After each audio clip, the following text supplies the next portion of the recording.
Que Deus possa abençoar a sua vida grandiosamente. Hoje nós estaremos dando continuidade à segunda série sobre o Sermão da Montanha. Bom, nós falamos o versículo 3, o 4, o 5, né? E também o 6 de Mateus, capítulo 5, do versículo 1 até o 6. Hoje nós vamos continuar no versículo 7. Diz assim: bem-aventurados os misericordiosos, porque alcançarão misericórdia. Bem-aventurados os limpos de coração, porque verão a Deus. Bem-aventurados os pacificadores, porque serão chamados filhos de Deus. Bem-aventurados os perseguidos por causa da justiça, porque deles é o reino dos céus. Nós vamos falar acerca dessas 3 bem-aventuranças e na terceira série a gente termina, tá certo? Bom, quando o Senhor Jesus chama os seus discípulos e começa a dar essa orientação, justamente é o raio-x da vida cristã, da vida com Deus. Quando ele fala no versículo 7, ele diz assim... No versículo 7, ele diz assim: bem-aventurado os misericordiosos, porque alcançarão a misericórdia. Bom, a misericórdia é o favor de Deus, né? A compaixão. Muitos são aqueles, como diz o Pai Nosso, né? O pão nosso de cada dia nos dai hoje, né? Perdoa as nossas dívidas, assim como nós perdoamos aos nossos devedores. E quando, na verdade, as pessoas, elas pedem o perdão a Deus, mas não querem perdoar. O misericordioso é aquele que está sempre pronto para também ter misericórdia. Quando você ajuda, você alcança também o favor de Deus. E é isso que o Senhor Jesus nos mostrou quando ele diz, olha, o servo, ele não é maior do que o seu Senhor. Porém, o servo é aquele que ele é para servir. Quando o servo ele se coloca nessa posição, é porque ele está ali com o propósito de ajudar, de fazer com que a pessoa tenha a tranquilidade, a paz, a alegria, né? Suprir as necessidades. Eu me lembro, inclusive, de uma passagem que fala acerca do samaritano. Quando ele passou, estava lá um homem que havia sofrido um ultraje, né? Estava lá doente, aflito, machucado, e aquele samaritano pegou aquele homem e levou ele para uma hospedaria, mandou que lhe tratasse e disse ao dono da hospedaria: cuida dele até que eu volte, e se alguma coisa ele necessitar, pode fazer, porque na minha volta eu vou pagar. Então, um exemplo de misericórdia para com aqueles cujo coração se encontra abatido, entristecido, não é verdade? Aí você vai ver também, aqui no versículo 8, que diz assim: bem-aventurado os limpos de coração, porque verão a Deus. Então você vê como é importante ter o coração limpo. Não é um coração malicioso, um coração maldoso, um coração voltado para fazer o mal, né? Tem muita gente que tem um coração ruim. O prazer dele é a destruição dos outros. O prazer dele é ver a pessoa caída, destruída, ao passo que quando você tem um coração limpo, purificado pela graça de Deus, é o contrário. Você procura, como é que eu posso te dizer? Você procura trazer ao necessitado a resposta da qual ele necessita. Você supre as necessidades daquela pessoa. Você veja que quando a pessoa ela tem o coração limpo, ele não é malicioso, ele não tem maldade. A preocupação dele não é pisar, ao contrário, é ajudar o necessitado. Bem-aventurado os pacificadores, porque eles serão chamados filhos de Deus. Os filhos de Deus, eles são pacificadores. O que é uma pacificação? É trazer paz, é trazer união, é trazer acordo, é trazer uma concordância entre uma, duas ou mais pessoas. O pacificador é aquele que está sempre pronto para ajudar, aquele que está sempre pronto para trazer uma solução para aquele problema a qual o outro se encontra.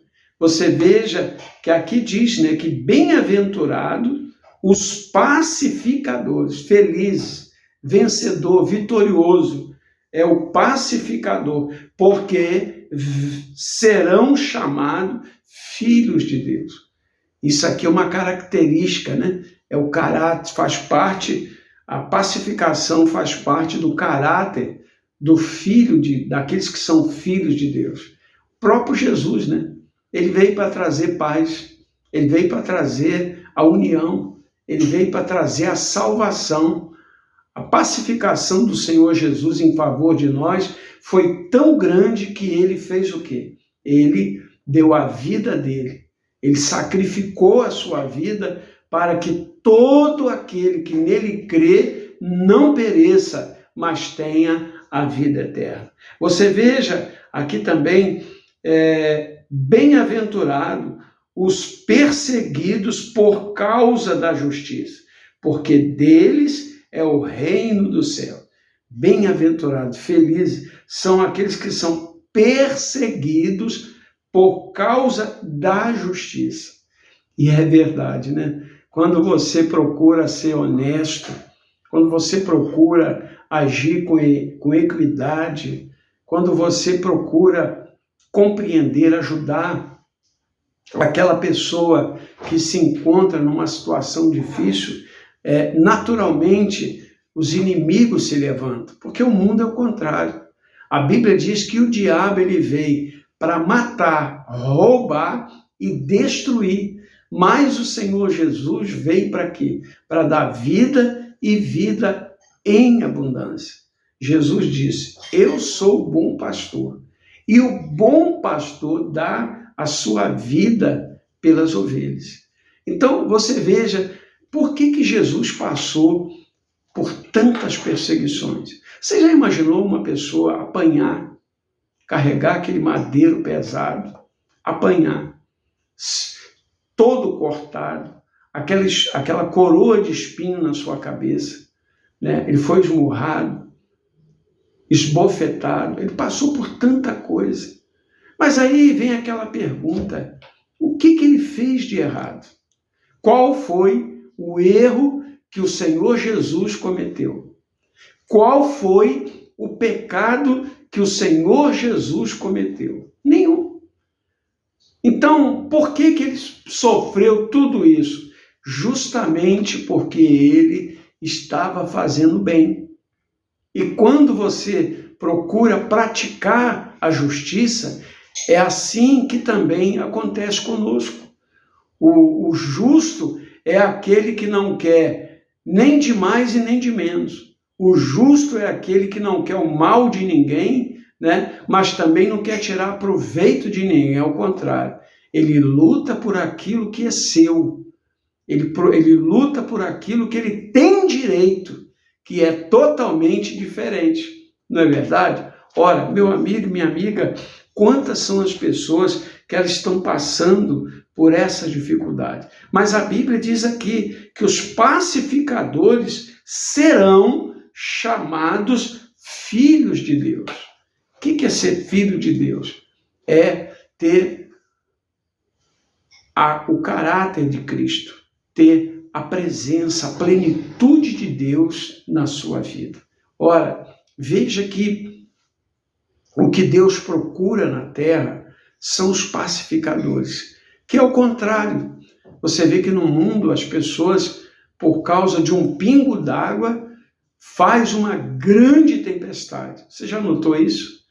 Quantas são as pessoas que com um pingo d'água, por causa de um pingo d'água, já sai gritando, é uma tempestade, é um terremoto, é um maremoto, é isso, é aquilo.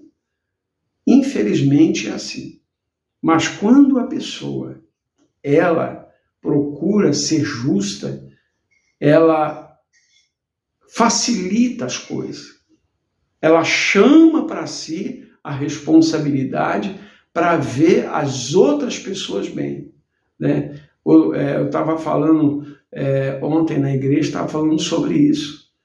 Veja a vida do seu pastor, 47 anos lutando em favor do povo, orando, buscando, clamando, e você acha que o diabo ele está satisfeito com isso? Você acha que Satanás está satisfeito de ver um pastor no altar orando, buscando, clamando?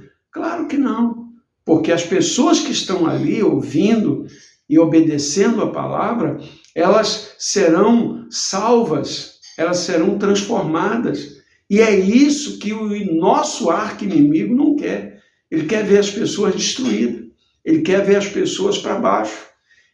Satanás, ele quer ver a pessoa completamente destruída, humilhada, com a vida completamente destruída.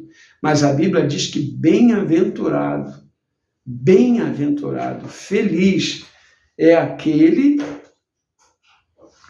que são perseguidos por causa da justiça, porque deles é o reino de Deus. Aqui já fala da perseguição, né? As pessoas que são perseguidas. Muita gente diz assim, por que eu estou passando por tudo isso? Olha, tem dois jeitos, tem duas formas da gente passar pelas lutas na vida. Uma são provações da parte de Deus. Outras é quando você erra, é quando você peca, né? Quando você está no pecado, aí é diferente. O sofrimento é terrível. Mas quando você é uma pessoa honesta, quando você anda com Deus, quando você segue a palavra de Deus, e aí vem as perseguições, e muitas das vezes você pensa, poxa, mas por que eu estou passando por isso? Por que eu estou enfrentando essa situação? Exatamente pelo fato de você ser uma pessoa justa, pelo fato de você estar com Deus. E pode ter certeza que o choro pode durar toda uma noite, mas pode ter certeza que pela manhã vem a alegria. E quando essa alegria vier, ela vai trazer uma paz muito grande no seu coração.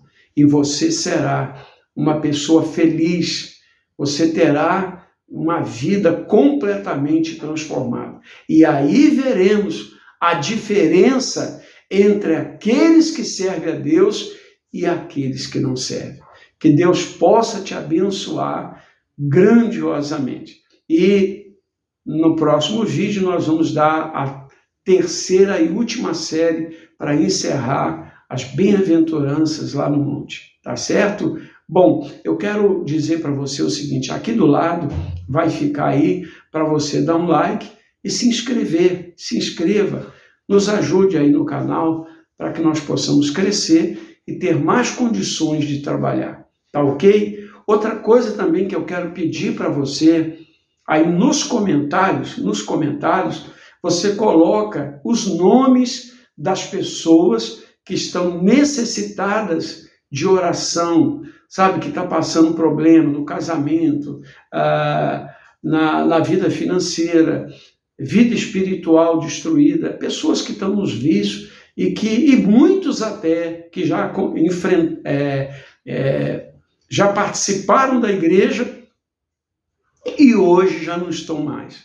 Então eu quero orar por todos eles. Você é católico, espírita, evangélico, não importa a sua religião. Eu faço questão de orar por você, para que Deus te abençoe, para que Deus abençoe a sua vida, a sua casa e a sua família. Tá certo? Bom, o nosso endereço ali, Igreja Ministério da Fé. Aonde fica isso, pastor? Na Rua dos Casados, 388, no bairro Santo Amaro, em Recife, Pernambuco, tá ok? Onde fica próximo ao Shopping Tacaruna, não tem como errar. E os horários dos cultos? Bem, os horários dos cultos é quartas e sextas-feiras, às 19 horas. E aos domingos eu estarei às 18 horas, onde eu quero orar, quero pedir a Deus em seu favor, em favor da sua casa, em favor da sua família, que Deus possa te abençoar grandiosamente, tá bom? Bom, eu quero também mandar um abraço todo especial para o meu irmão, amigão também. Eu conheci ele há mais de 40 anos atrás, lá em Porto Alegre. Nós trabalhamos juntos, eu era pastor lá, ele era obreiro lá, o Edson, né? É uma pessoa muito especial. Eu mando um abraço para ele, que Deus abençoe. Eu não esqueço dele. É uma pessoa que, naquela época, foi muito amigo, foi um obreiro de fé e esteve sempre junto comigo. E a gente ia muito no monte, lá no Morro do Chapéu, né? Lá no Morro do Chapéu, a gente ia para lá e passava lá à noite orando em vigília, em favor da igreja, em favor do povo. E eu agradeço a Deus muito pela sua vida, viu, Edson? Deus te abençoe. Muito bem, vamos entrar em oração, vamos falar com Deus. Senhor, meu Deus e meu Pai, em nome do Senhor Jesus Cristo, eu entro na tua presença, apresento a ti esse irmão, esse amigo Edson, lá de Porto Alegre, juntamente com a sua família, seus filhos, que a graça de Deus esteja sobre ele, a todos que estão assistindo esse vídeo, católico, espírito, evangélico, a essa pessoa que precisa de um milagre, da cura, da libertação, da transformação. Meu Deus, aonde quer que tenha alguém sofrendo no leito de dor, seja em casa, seja numa clínica, no hospital, que esta pessoa ela seja curada, seja liberta, seja transformada pelo poder do Pai, do Filho, do Espírito Santo. Pai, eu entrego todos nas tuas santas mãos e que todos sejam abençoados em nome do Pai, do Filho, do Espírito Santo. Amém. E graças a Deus. Amém. Que Deus te abençoe, que Deus derrame sobre a sua vida as bênçãos dele, que você seja uma pessoa muito abençoada, que a graça do Senhor esteja sobre a sua vida, tá certo? Fique com Deus, que Deus te abençoe. Até lá!